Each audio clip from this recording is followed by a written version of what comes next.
Hello everyone, selection तक with Himanshi में आप सभी का स्वागत है। जैसा कि आपका यूपी ट्रिपल एससी पैट का एग्ज़ाम जो है 15 अक्टूबर को होने वाला है, तो उसी एग्ज़ाम को ध्यान में रखते हुए आज जो आपका एग्ज़ामपुर की जो नई प्रैक्टिस सेट आया हुआ है, उसका जो न्यू एडिशन है जो 2022 में आया हुआ है, उसका सेकंड प्रैक्टिस सेट जो है आज हम करने वाले हैं। ठीक है, तो चलो स्टार्ट करते हैं क्वेश्चन नंबर 1 से। और जिस किसी भी बच्चे को और भी किसी बुक का प्रैक्टिस सेट करवाना है तो वो कमेंट सेक्शन में कमेंट करके मुझे बुक का नाम बता दे। और सभी को अपना जो है कमेंट करके मुझे अपना स्कोर बताना है कि आप कितना कितना स्कोर कर पा रहे हैं। ठीक है, और अगर आपको वीडियो अच्छी लगे तो वीडियो को लाइक शेयर और सब्सक्राइब जरूर करें। तो चलो स्टार्ट करते हैं क्वेश्चन नंबर 1 से। देखते हैं, माल और सेवाएं कर देखते हैं माल और सेवाएं कर, जिसे और क्या कहते हैं, जीएसटी पर संसदीय संशोधन बिल को किस राज्य ने सर्वप्रथम अनुमोदित किया था। ठीक है, तो माल और सेवाएं कर जीएसटी पर संसदीय संशोधन बिल को असम राज्य ने सर्वप्रथम अनुमोदित किया था। तो किस राज्य ने सर्वप्रथम अनुमोदित किया था? असम राज्य ने। नेक्स्ट क्वेश्चन देखते हैं, क्वेश्चन नंबर 2। पाल राजवंश के सर्वप्रथम राजा कौन थे?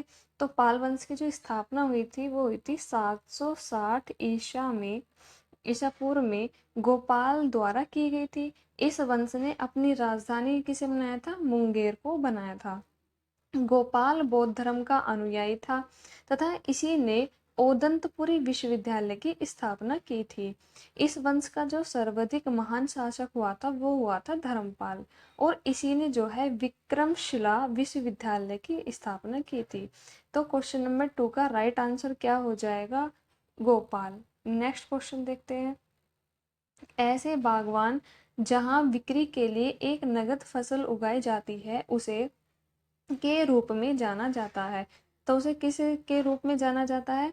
तो ऐसे बागवान जहां बिक्री के लिए एक नगद फसल उगाई जाती है उसे रोपण, बागवानी कृषि या झूम खेती कहा जाता है। तो क्वेश्चन नंबर 3 का राइट आंसर क्या हो जाएगा? झूम खेती, option number C. Next question देखते हैं, क्वेश्चन नंबर 4। नेपच्यून के अलावा अन्य किस ग्रह को जो है नीला ग्रह कहा जाता है? तो नीला ग्रह किसे कहा जाता है? तो नेपच्यून के अलावा पृथ्वी को नीला ग्रह कहा जाता है, तो सब आप जानते हैं। तो पृथ्वी की जुड़वा बहन अगर आपसे पूछा जाए तो किसे कहा जाता है? तो उसे कहा जाता है शुक्र को। तो क्वेश्चन नंबर 4 का राइट आंसर क्या हो जाएगा? पृथ्वी। नेक्स्ट क्वेश्चन देखते हैं, क्वेश्चन नंबर 5। निम्नलिखित में से कौन सा विकल्प निष्क्रिय गैस नहीं है? तो निष्क्रिय गैस कौन सा नहीं है? तो निष्क्रिय गैस कौन सी होती है? तो क्रिप्टॉन, आर्गन तथा जीनोन निष्क्रिय गैस है। तो निष्क्रिय गैस आवर्त सारणी की समूह 18 में स्थित है। तो आवर्त सारणी में जो समूह 18 है उसमें क्या है? सभी निष्क्रिय गैस है। और कौन कौन सी है? क्रिप्टॉन, आर्गन तथा जीनोन। क्लोरीन आवर्त सारणी की समूह 17 में स्थित है। ठीक है, तो क्लोरीन की खोज कार्ल विल्हेम सेले ने 1774 ईस्वी में की थी। तो क्वेश्चन नंबर 5 का राइट आंसर क्या हो जाएगा? डी। मतलब जो ये क्रिप्टॉन, जीनोन और आर्गन है ये तो सभी क्या है? निष्क्रिय गैस है। ठीक है, और ये जो क्लोरीन है ये निष्क्रिय गैस नहीं है। तो इनसे ये क्लोरीन अलग है, तो इसलिए ऑप्शन नंबर डी क्या हो जाएगा? इसका राइट आंसर हो जाएगा। और निष्क्रिय गैस जो आवर्त सारणी में 18वें समूह में जो है उपस्थित है। ठीक है, अब देखते हैं नेक्स्ट क्वेश्चन। मुरादाबाद के कार्य हेतु प्रसिद्ध है और अपने विश्व भर में हस्तकला उद्योग में अपना अलग स्थान बनाया है। तो उत्तर प्रदेश का जो मुरादाबाद जिला है तो वो किसके लिए प्रसिद्ध है? तांबे के लिए। ठीक है, तो तांबे के कार्य के लिए प्रसिद्ध है तथा उसने विश्व भर में हस्तकला उद्योग में जो है अपना स्थान भी बनाया है। तो क्वेश्चन नंबर 6 का राइट आंसर क्या हो जाएगा? बी, तांबा। नेक्स्ट क्वेश्चन देखते हैं, क्वेश्चन नंबर 7। सर्वप्रथम किस देश ने महिला को मतदान की अनुमति प्रदान की थी?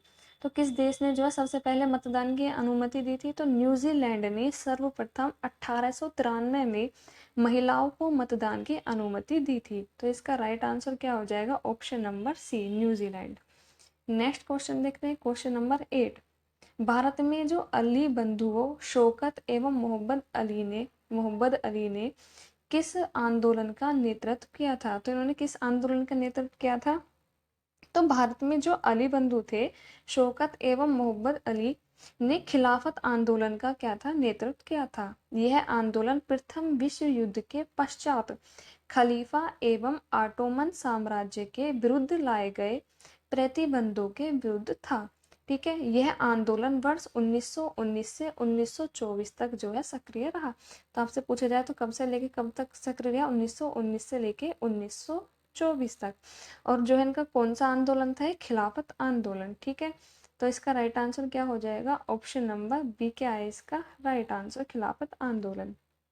नेक्स्ट क्वेश्चन देखते हैं, क्वेश्चन नंबर 9। भारतीय संविधान के भाग 4 में का विवरण है? तो भाग 4 में जो है किसका विवरण है? तो भारतीय संविधान के भाग 4 में राज्य के क्या है? नीति निर्देशक सिद्धांत का विवरण दिया गया है। और राज्य के नीति निर्देशक तत्वों को कहाँ से लिया गया है? कौन से देश से लिया गया है? आयरलैंड से। ये भी बहुत पूछा जाता है, तो आपको ये भी पता होना चाहिए। तो कौन से देश से लिए गए हैं? ये आयरलैंड से। तो क्वेश्चन नंबर 9 का राइट आंसर क्या हो जाएगा? राज्य के नीति निर्देशक सिद्धांत। नेक्स्ट देखते हैं क्वेश्चन नंबर 10।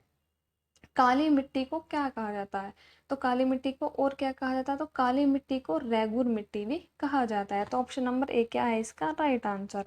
और देख लेते हैं, भारत में जो काली मिट्टी है लावा के ढके क्षेत्रों में पाई जाती है। काली मिट्टी जो है कपास के उत्पादन के लिए बहुत अच्छी होती है। तो आपसे ये भी पूछा जा सकता है कि काली मिट्टी में किसका उत्पादन किया जाता है? कपास का। ठीक है, और देखते हैं भारत में ये कहाँ कहाँ पे मिलती है? तो गुजरात वाले एरिया जो होगा, गुजरात, महाराष्ट्र, कर्नाटक, मध्य प्रदेश, इन सभी स्थानों पर क्या पाई जाती है? काली मिट्टी पाई जाती है। ठीक है, तो काली मिट्टी को और किस नाम से जाना जाता है? रेगुर मिट्टी।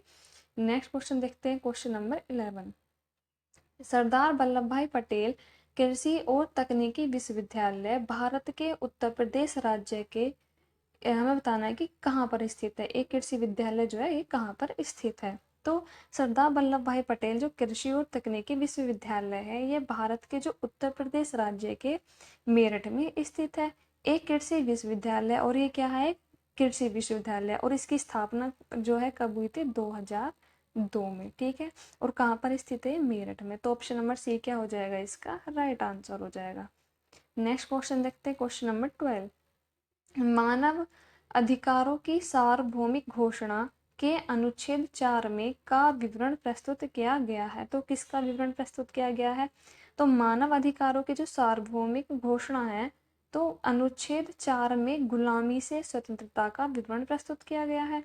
तो मानव अधिकारों की सार्वभौमिक घोषणा को संयुक्त राष्ट्र महासभा द्वारा 10 दिसंबर 1940 को जो है स्वीकार किया गया था। तो क्वेश्चन नंबर 12 का राइट आंसर क्या हो जाएगा? ऑप्शन नंबर ए, गुलामी से स्वतंत्रता। ठीक है, नेक्स्ट क्वेश्चन देखते हैं, प्रकाश वर्ष किसका मापन है? तो ठीक है, प्रकाश वर्ष जो है किसका मापन है? तो प्रकाश वर्ष से हम क्या मापते हैं? दूरी का मापन किया जाता है। और एक वर्ष में प्रकाश द्वारा तय की जाने वाली दूरी को क्या कहा जाता है? प्रकाश वर्ष कहा जाता है। और एक प्रकाश वर्ष जो होता है, एक प्रकाश वर्ष जो किसके बराबर होता है? आपसे ये भी पूछा जा सकता है। तो 9.46 गुणा 10⁻15 मीटर। एक सेकेंड, तो 10 की पावर क्या हो जाएगा? 15 मीटर। ठीक है, नेक्स्ट क्वेश्चन देखते हैं, क्वेश्चन नंबर 15। पहले इसका राइट आंसर क्या हो जाता है? 13 का राइट आंसर हो जाता है दूरी। और नेक्स्ट क्वेश्चन देखते हैं, क्वेश्चन नंबर 14। मनुष्य की आंख का जो रंग है, आंख के में स्थित रंग द्रव्य पर निर्भर करता है। तो किस पर निर्भर करता है? जो आपकी आंख का जो रंग होता है, जैसे कहते हैं भी इसकी ब्लू आईज है, ठीक है, तो ये किस पर निर्भर करता है? तो मनुष्य की आंख का जो रंग है, आंख के आइरिस में स्थित जो रंग द्रव्य पर निर्भर करता है। तो ऑप्शन नंबर 14 का, क्वेश्चन नंबर 14 का राइट आंसर क्या हो जाएगा? आइरिस। नेक्स्ट क्वेश्चन देखते हैं, हिंद स्वराज नामक पुस्तक के लेखक कौन है? बहुत इंपॉर्टेंट बुक है, ये पूछी जाती है एग्जाम में। तो हिंद स्वराज नामक पुस्तक की रचना किसने की थी? मोहनदास करमचंद गांधी ने। तो क्वेश्चन नंबर 15 का राइट आंसर क्या हो जाएगा? मोहनदास करमचंद गांधी। नेक्स्ट क्वेश्चन देखते हैं, मौर्य राजवंश के अंतिम शासक कौन थे? जो मौर्य वंश था उसके अंतिम शासक कौन थे? तो मौर्य राजवंश के अंतिम शासक कौन थे? बृहद्रथ। तो ऑप्शन नंबर सी क्या है इसका राइट आंसर है। और मौर्य समाज की जो स्थापना है चंद्रगुप्त मौर्य ने जो 322 ईसा पूर्व के समय की थी। और किसने की थी? चंद्रगुप्त। ठीक है, चंद्रगुप्त ने। और कौन से टाइम में की थी? 322 ईसा पूर्व के समय की थी।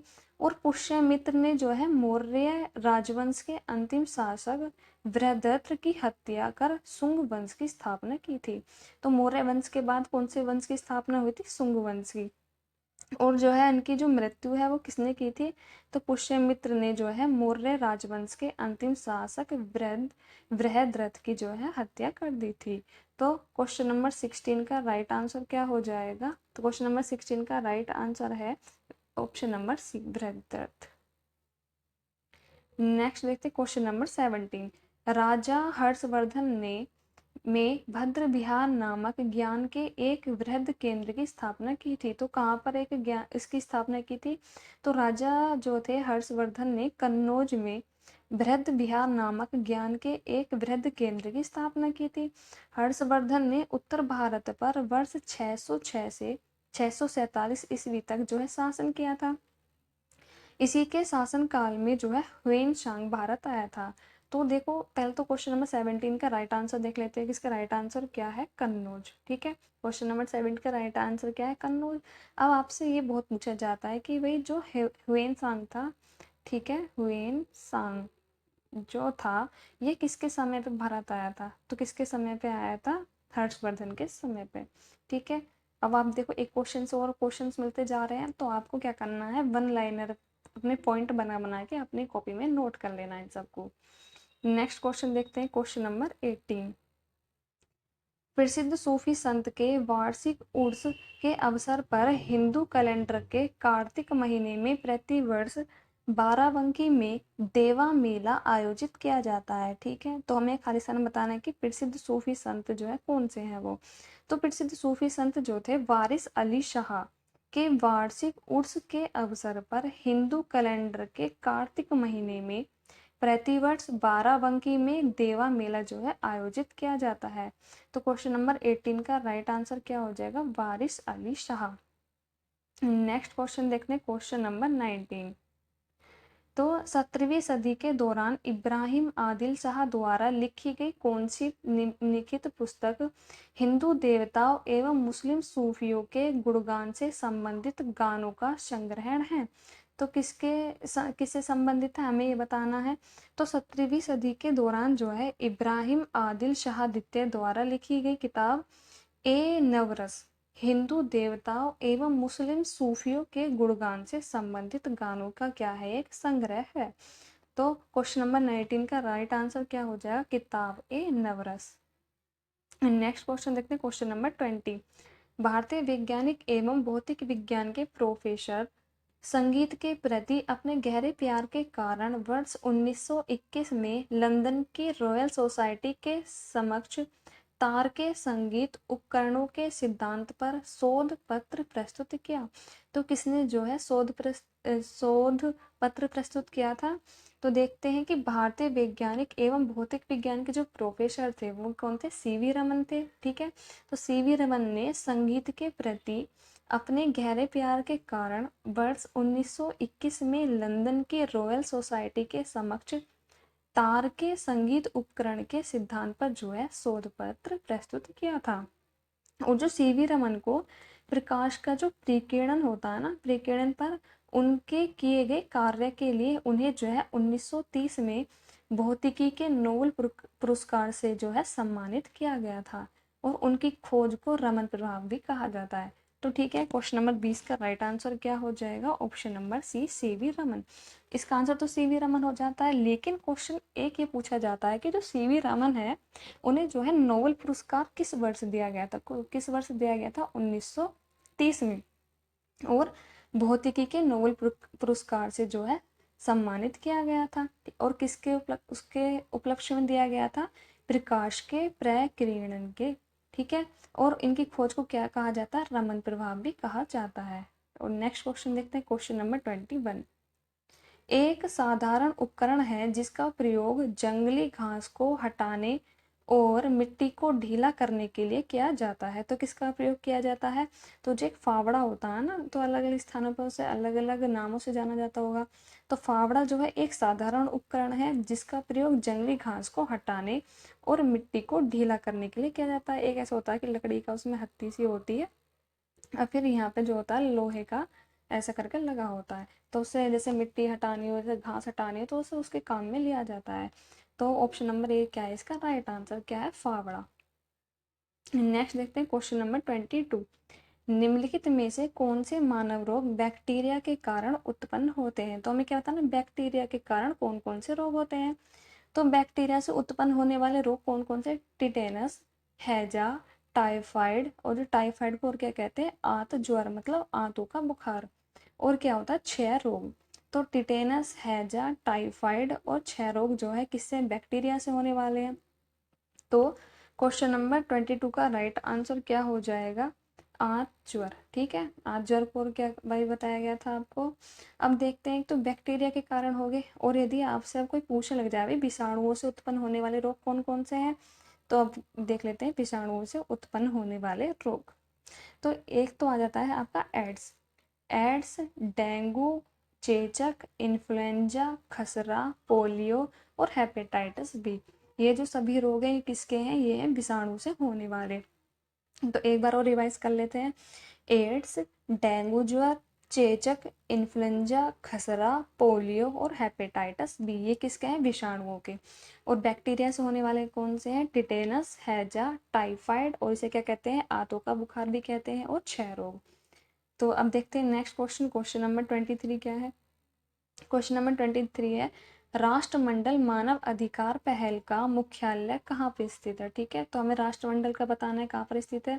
तो राष्ट्रमंडल मानव अधिकार पहल का मुख्यालय कहाँ है? नई दिल्ली में स्थित है। तो ऑप्शन नंबर सी क्या हो जाएगा इसका राइट आंसर हो जाएगा।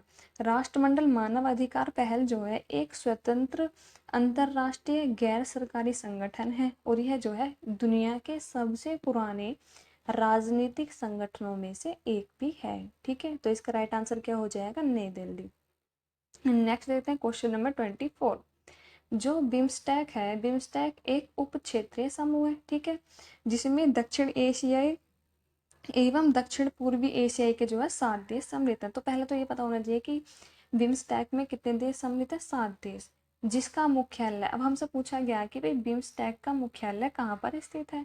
तो बिम्स्टेक जो है एक उप क्षेत्रीय समूह है जिसमें दक्षिण एशियाई एवं दक्षिण पूर्वी एशिया के जो है 7 देश सम्मिलित हैं, और इसका मुख्यालय कहाँ है? ढाका में स्थित है। तो ऑप्शन नंबर डी क्या हो जाएगा इसका राइट आंसर हो जाएगा। अब कुछ पॉइंट देख लेते हैं जो बिम्स्टेक के हैं। तो बिम्स्टेक में सम्मिलित देश पहला तो देख लेते हैं कौन सा। पहला तो भारत हो गया। तो आपसे ऑप्शन में ऐसा पूछा जा सकता है कि भाई भारत जो है बिम्स्टेक में स्थित है या नहीं। तो एक तो भारत ही होगा बिम्स्टेक का। अब अगला हो जाता है बांग्लादेश, यहाँ है बांग्लादेश। भारत, बांग्लादेश, म्यांमार, थाईलैंड, श्रीलंका और नेपाल, भूटान, तो हमारे यहाँ ये देश के ऊपर की साइड ही है। ठीक है, तो क्या क्या हो गए? भारत, बांग्लादेश, म्यांमार, थाईलैंड, श्रीलंका, नेपाल और भूटान। ठीक है, और बिम्स्टेक का पूर्ण रूप बंगाल की खाड़ी बहुक्षेत्रीय तकनीकी और आर्थिक सहयोग उपक्रम है। ठीक है, यह उपक्षेत्रीय संगठन जिसकी स्थापना कब हुई थी? 1997 में। तो ये आपसे पूछा जा सकता है 1997 में बैंकॉक घोषणा के माध्यम से जो है ये अस्तित्व में आया था। आगे आपको समझ में। अब देखते हैं नेक्स्ट क्वेश्चन देखें। तो इसका जो हेडक्वार्टर है वो कहाँ स्थित है? ढाका में। तो क्वेश्चन नंबर 24 का राइट आंसर क्या होगा? डी। नेक्स्ट क्वेश्चन देखते हैं, क्वेश्चन नंबर 24। राष्ट्रीय विकास परिषद का गठन जिस तिथि को हुआ था वह थी। तो मतलब हमें बताना है कि राष्ट्रीय विकास जो परिषद है इसका गठन किस तिथि को हुआ था। तो 6 अगस्त 1952 को गठित राष्ट्रीय विकास परिषद योजना आयोग द्वारा तय की गई पंचवीं पंचवर्षीय योजना थी, पंचवर्षीय योजना को अंतिम रूप से अनुमोदित करती है। तो इसकी स्थापना कब हुई थी? 6 अगस्त 1952। तो ऑप्शन नंबर सी क्या है इसका राइट आंसर।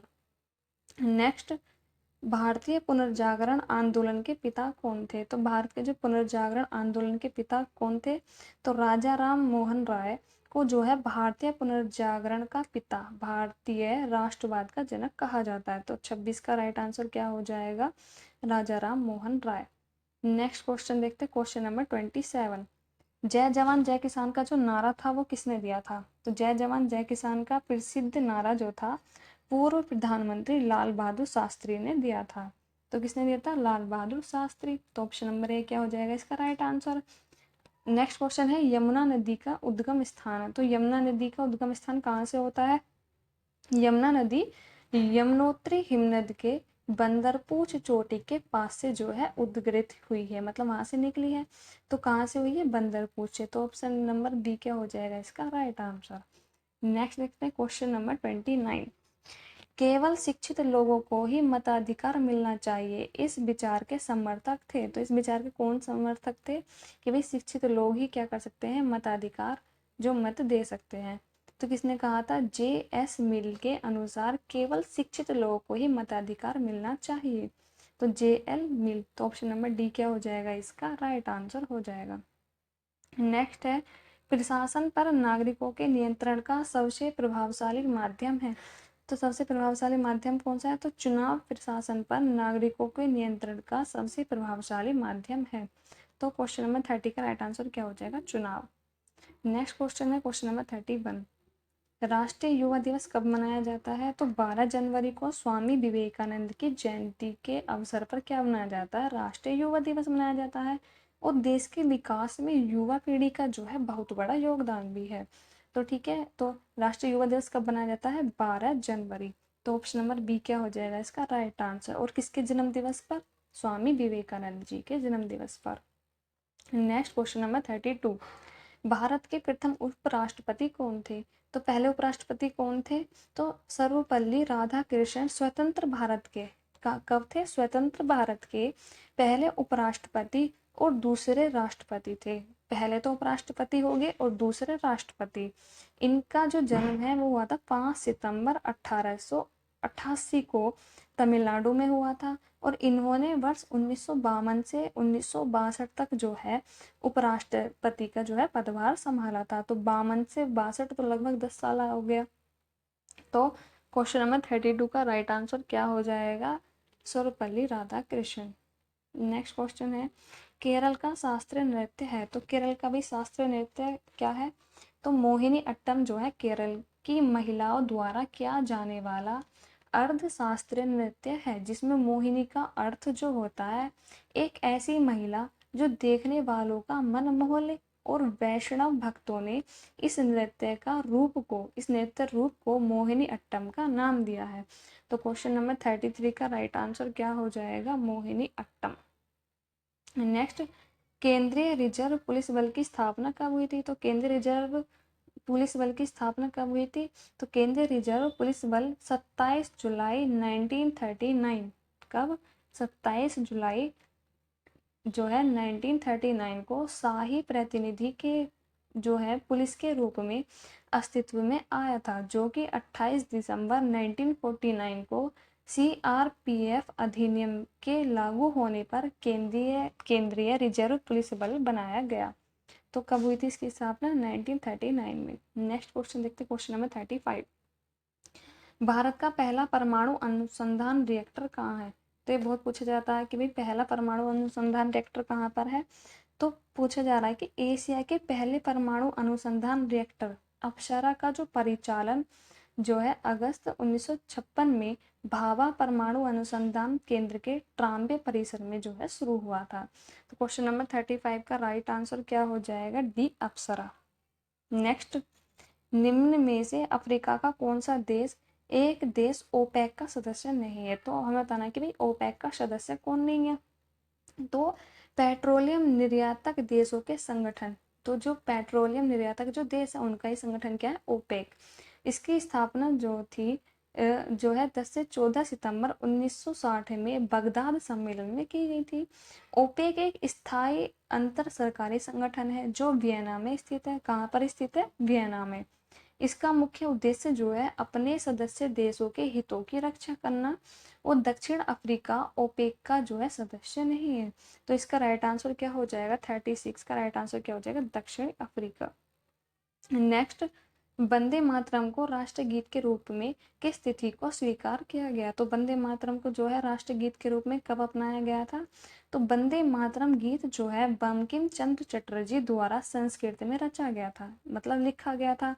यह स्वतंत्रता की लड़ाई में लोगों के लिए प्रेरणा का स्रोत था। इसमें पहली बार सन 1896 में भारतीय राष्ट्रीय कांग्रेस के सत्र में जो है इसे गाया गया था। इसे राष्ट्रगीत के रूप में 26 जनवरी 1950, कब 26 जनवरी 1950 को जो है स्वीकार किया गया था। ऑप्शन नंबर सी क्या हो जाएगा इसका राइट आंसर। और इसे जो है किसने लिखा था, बंकिम चंद्र चटर्जी ने। और कब गाया गया था, जो भारतीय राष्ट्रीय कांग्रेस के सत्र में जो है इसे 1896 में से गाया गया था। ठीक है, तो इससे जितने भी क्वेश्चन बनने वाले तो मैंने आपको सभी बता दिए। नेक्स्ट क्वेश्चन देखते हैं। आंध्र प्रदेश की राजधानी है, तो भाई आंध्र प्रदेश राज्य की राजधानी क्या है, Amaravati. Option number C right answer हो जाएगा। और 22 अक्टूबर 2015 को प्रधानमंत्री नरेंद्र मोदी ने जो है अमरावती में नई राजधानी के निर्माण के लिए क्या बुनियाद रखी थी। ठीक है, नेक्स्ट, भारतीय दलहन अनुसंधान कहाँ स्थित है। तो इस जो है अनुसंधान संस्थान की स्थापना ICAR के द्वारा की गई थी। इसके परियोजना समन्वय का मुख्यालय जो है नई दिल्ली स्थित भारतीय कृषि अनुसंधान संस्थान में बनाया गया है।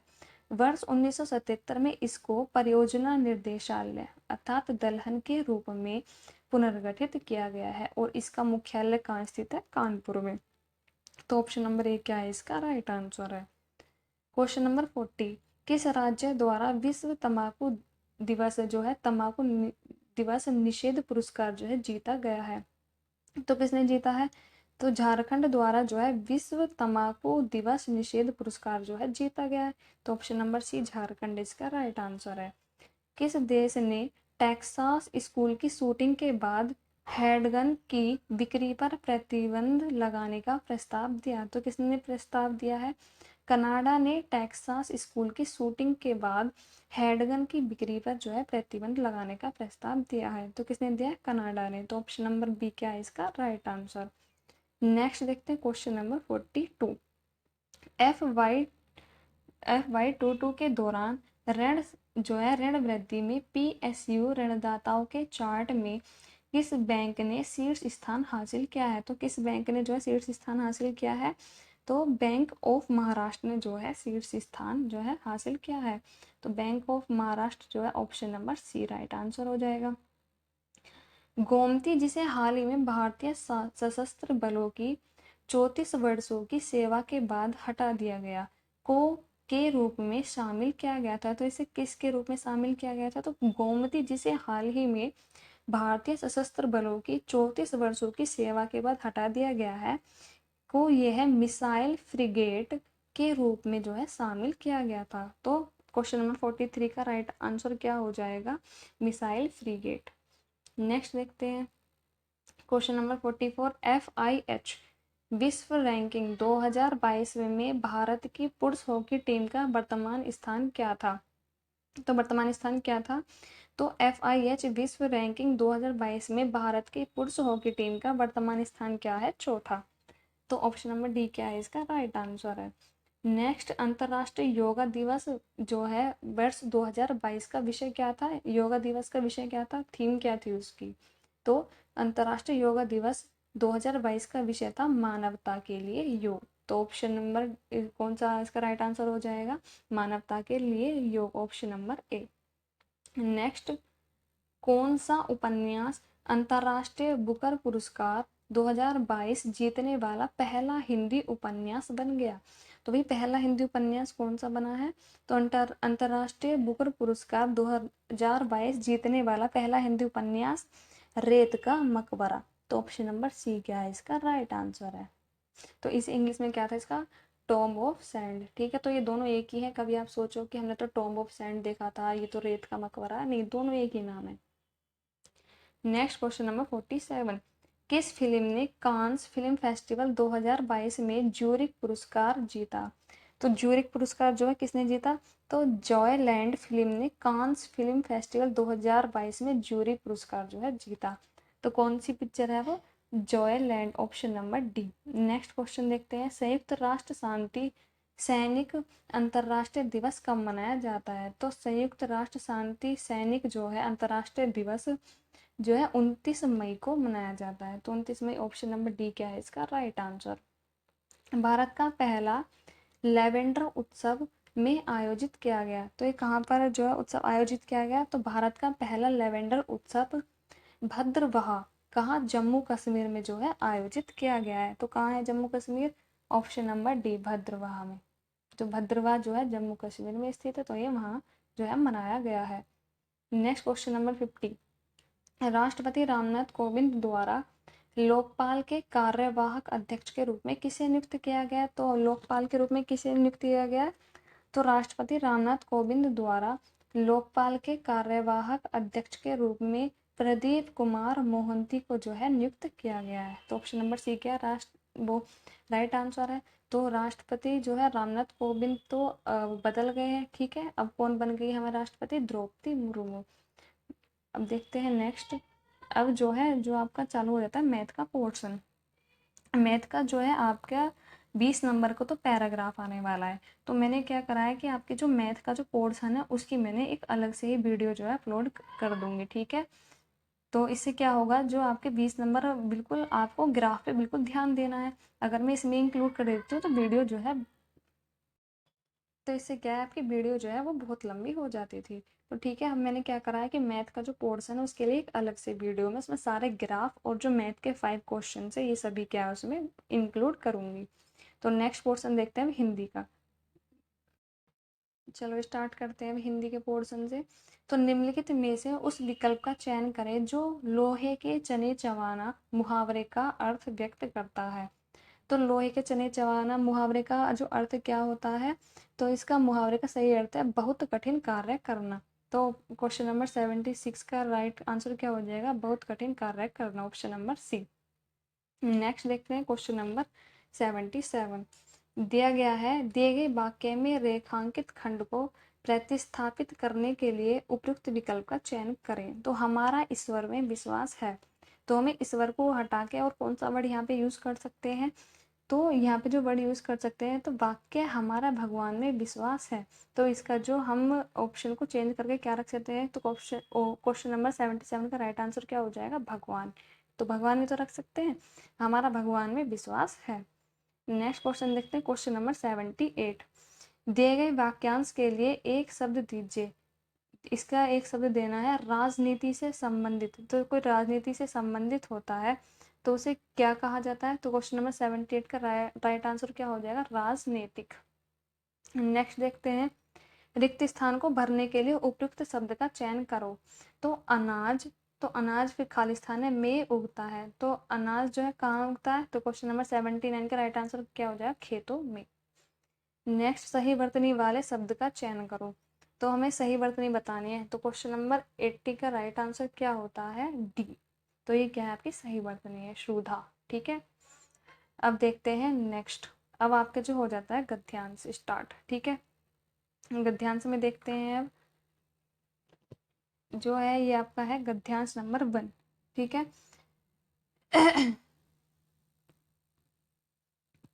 सेवा सदन के उपरांत सन 1920 में प्रेमचंद का उपन्यास वरदान प्रकाशित हुआ, किंतु यह उपन्यास न तो सेवा सदन की भाव भंगिमा को स्पर्श कर सकता, न तो वह उदारता और न ही वैचारिक स्पष्टता इस उपन्यास में थी। ऐसा लगता ही नहीं सेवा सदन लिखने के बाद प्रेमचंद ने इस उपन्यास का सृजन किया। जो वैचारिक प्रौढ़ता सेवा सदन में है उसका अल्पांश भी वरदान में नहीं है।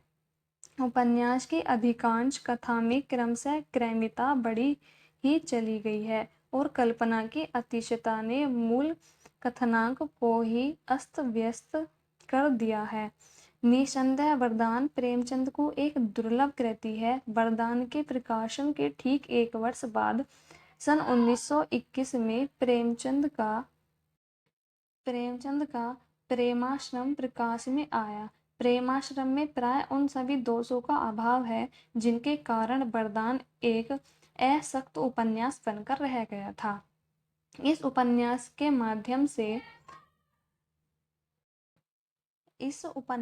माध्यम से जमींदार और कृषकों का संघर्ष पहली बार भारतीय समाज के सामने इतना खुलकर और उभरकर स्पष्ट रूप में आया था। प्रेमचंद की कला भी संभवतः पहली बार पूर्णतर रूप में प्रकट हुई है। श्री इलाका चंद्र की कला भी संभवतः पहली बार पूर्णतर रूप में प्रकट हुई है। श्री इलाचंद्र जोशी एवं श्री अवध उपाध्याय जैसे प्रेमचंद के प्रारंभिक आलोचकों ने इस उपन्यास की यद्यपि तीखी आलोचना की है, किंतु आलोचकों की आलोचना से तो कोई कृति अपनी महानता खो नहीं देती। जो सामाजिक सच था, प्रेमचंद ने उसकी अभिव्यक्ति दी है और सच की आलोचना करने पर भी सच सच ही रहता है। इस उपन्यास का कथा क्षेत्र में जो है प्रेमचंद के अब तक प्रकाशित उपन्यासों में सर्वाधिक विस्तृत था। विभिन्न जीवन वृक्षों का अत्यधिक सूक्ष्म चित्रण प्रेमचंद ने इस उपन्यास में प्रस्तुत किया। इस रचना में उपन्यासकारों ने शोषक एवं शोषित के जिस संघर्ष को चित्रित किया है वह अत्यंत सजीव एवं रोमांचक है। लेखक ने इसमें कहीं कहीं पर बड़े संयंत्र दृष्टिकोण से ग्राम्य जीवन की विडंबनाओं का वर्णन किया है। तो ठीक है, हमने पैराग्राफ को बड़े ही ध्यानपूर्वक पढ़ लिया है। अब इसके क्वेश्चन को सोल्व करते हैं। तो वरदान के बाद किस उपन्यास का प्रकाशन हुआ है? तो क्वेश्चन नंबर 81 का राइट आंसर क्या हो जाएगा? प्रेमाश्रम। ठीक है, नेक्स्ट क्वेश्चन देखते हैं। क्वेश्चन नंबर 82, प्रेमचंद के किस उपन्यास में कल्पना एवं कृत्रिमता की अधिकता है? तो प्रेमचंद के किस उपन्यास में जो कल्पना की अधिकता है? तो क्वेश्चन नंबर 82 का राइट आंसर क्या हो जाएगा? प्रेमाश्रम में। नेक्स्ट क्वेश्चन नंबर 83, निम्नलिखित में से कौन सा कथन असत्य है? ऑप्शन नंबर 1 है कुछ लोग प्रेमाश्रम को गोदान से श्रेष्ठ मानते हैं। बी, प्रेमाश्रम में उद्देश्य ही सर्वस्व है। ऑप्शन नंबर सी, वरदान उपन्यास में किसी प्रकार का कोई दोष नहीं है। ऑप्शन नंबर डी, प्रेमाश्रम में गांधीवाद एवं आदर्शवाद का सहारा लिया गया है। तो क्वेश्चन नंबर 83 का राइट आंसर क्या हो जाएगा? वरदान उपन्यास में किसी प्रकार का कोई दोष नहीं है। तो ये क्या है? एक असत्य है, हमें असत्य बताना है। नेक्स्ट क्वेश्चन नंबर 84, प्रेमचंद के किस उपन्यास का कथा क्षेत्र में सर्वाधिक विस्तृत है? तो प्रेमचंद के किस उपन्यास का कथा क्षेत्र में सर्वाधिक विस्तृत है? तो क्वेश्चन नंबर 84 का राइट आंसर क्या हो जाएगा? प्रेमाश्रम में। नेक्स्ट, अभिव्यक्ति में उपसर्ग है, तो भाई अभिव्यक्ति में कौन सा उपसर्ग होगा? तो अभी। ठीक है, अभी और व्यक्ति, तो अभी क्या है? उपसर्ग है। तो ऑप्शन नंबर सी क्या है इसका राइट आंसर। नेक्स्ट है गद्यांश 2, क्योंकि 2 गद्यांश आते हैं आपके एग्जाम में। तो 86 से 90 तक जो भी क्वेश्चन होंगे वो गद्यांश 2 से होंगे। ठीक है, तो हमें जो आंसर देना होता है वो गद्यांश के अकॉर्डिंग ही देना होता है। तो चलो इसे पढ़ते हैं। सभ्यता के पुराने दस्तावेज के रूप में खंडरों एवं भूमिगत सामग्रियों को देखा जाता है। जब व्यक्ति अपने आप को सामाजिक जीवन में ढालने लगा तब से वह समग्र एकता में प्रदर्शित होता है। इस प्रदर्शन की सीमा को हड़प्पा व मोहनजोदड़ो से प्राप्त वस्तुओं से कर सकते हैं। उनकी अभिव्यक्ति रहन सहन, मोहरों, सिक्कों एवं बने बनाए पक्के व अधपके खिलौनों से जान सकते हैं। उनकी धार्मिक भावना के रूप में कुंड को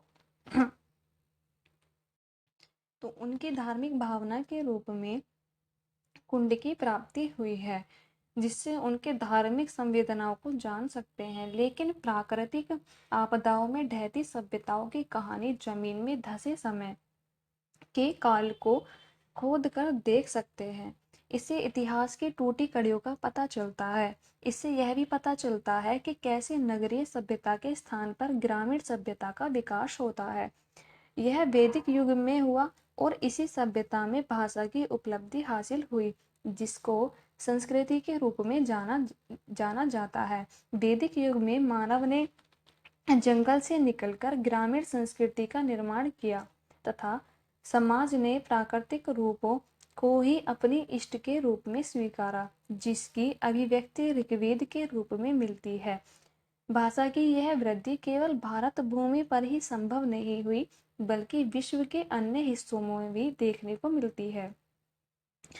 संस्कृत भाषा की प्राथमिक जीवित रचना के रूप में ऋग्वेद का शास्त्रीय संस्कृत भाषा से संबंध है। संस्कृत भाषा अपनी समस्त स्थितियों में प्रयुक्त बहुल भाषा है, परंतु वेदों में जो रूप प्रयुक्त हुआ है उनमें बाद के दिनों से अंतर है। यही कारण है कि वैदिक भाषा का प्रभाव बाद के दिनों में अन्य भाषाओं में देखने को मिला है, क्योंकि संस्कृत ही इन भाषाओं की जननी है। वर्तमान में भारतीय संविधान में संग्रहित सभी भाषाओं का अभाव देखा जा सकता है। तो हमने पैराग्राफ को बड़े ध्यानपूर्वक पढ़ लिया है। अब क्वेश्चन सॉल्व करते हैं। तो संस्कृत को किन भाषाओं की जननी बताया है? तो संस्कृत को किन भाषाओं की जननी बताया गया है? वैदिक भाषाओं की। नेक्स्ट, सभ्यता के पुराने दस्तावेज के तौर पर किसे देखा जा सकता है? तो किसे देखा जा सकता है? पुराने खंडर और भूमिगत सामग्री, तो ए व बी दोनों को। नेक्स्ट, किस सभ्यता के सामाजिक जीवन के बारे में किससे पता चलता है? तो किससे पता चलता है? क्वेश्चन नंबर 88 का राइट आंसर क्या हो जाएगा? अधपके खिलौनों से, सिक्कों से और मोहरों से। तो इन तीनों से जो हमें पता चलता है। तो ऑप्शन नंबर डी क्या है इसका राइट आंसर। 89, किस युग में मानव ने ग्रामीण संस्कृति का निर्माण किया है? तो किसमें ग्रामीण संस्कृति का निर्माण किया है? वैदिक युग में। नेक्स्ट क्वेश्चन देखते हैं, निम्नलिखित में से कौन सी विश्व की पहली साहित्यिक रचना मानी जाती है? तो पहली साहित्यिक रचना किसे मानी जाती है? ऋग्वेद को। ठीक है, ऑप्शन नंबर बी क्या हो जाएगा इसका राइट आंसर हो जाएगा। नेक्स्ट देखते हैं, अब आ जाता है आपका इंग्लिश का पोर्शन। ठीक है, अब देखते हैं इंग्लिश। तो हमें जो है फिलअप्स करना है। Fill in the blanks with the help of the alternative given the concept of sustainable development provides a. फिर 91 जहाँ लिख रहा है तो हमें फिर यहाँ फिल करना होगा। तो यहाँ देखते हैं, for the integration of environmental policies and development strategies, sustainable development to meet the needs. तो पहले जो है क्वेश्चन नंबर 91 का ऑप्शन देख लेते हैं। फ्रेमवर्क है, फिगर है, प्रोविजन है और कंपैरिजन है। तो क्वेश्चन नंबर 91 का राइट आंसर क्या हो जाएगा? फ्रेमवर्क। ठीक है, तो हम उसमें क्या फिल कर देंगे? फ्रेमवर्क फिल कर देंगे। और फ्रेमवर्क क्या एक नाउन है और जिसका अर्थ क्या होता है? ढांचा, a basic structure underlying a system. ठीक है, कॉन्सेप्ट और टेक्स्ट। नेक्स्ट देखते हैं क्वेश्चन नंबर 92। तो क्वेश्चन नंबर 92 में क्या है? क्वेश्चन नंबर 92 देख लेते हैं पहले। क्वेश्चन नंबर 92 है, तो development strategies sustainable development fill ups to meet the needs. तो क्वेश्चन नंबर 92 में क्या आ जाएगा? तो क्वेश्चन नंबर 92 का राइट आंसर क्या हो जाएगा? 6। ठीक है, तो 6 क्या है? एक वर्ब है और जिसका अर्थ क्या है? खोजना।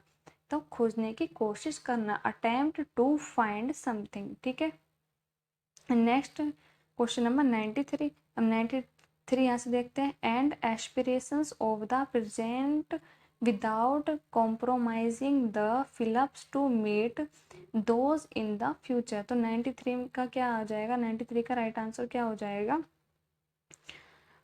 ओरिएंटेशन। तो ऑप्शन नंबर डी क्या है इसका राइट आंसर है। तो ओरिएंटेशन क्या है? एक नाउन है जिसका अर्थ क्या होता है? उन्मुखीकरण, एटीट्यूड होता है, एम। ठीक है, तो इसका राइट आंसर क्या हो जाएगा? Option number D. Select the most appropriate word for the following in the blanks. Humans have a natural to coordinate their movements with music. ठीक है, तो क्वेश्चन नंबर 94 का क्या आ जाएगा? 94 का राइट आंसर क्या है? टेंडेंसी। टेंडेंसी क्या है? एक नाउन है और इसका अर्थ क्या है? प्रवृत्ति।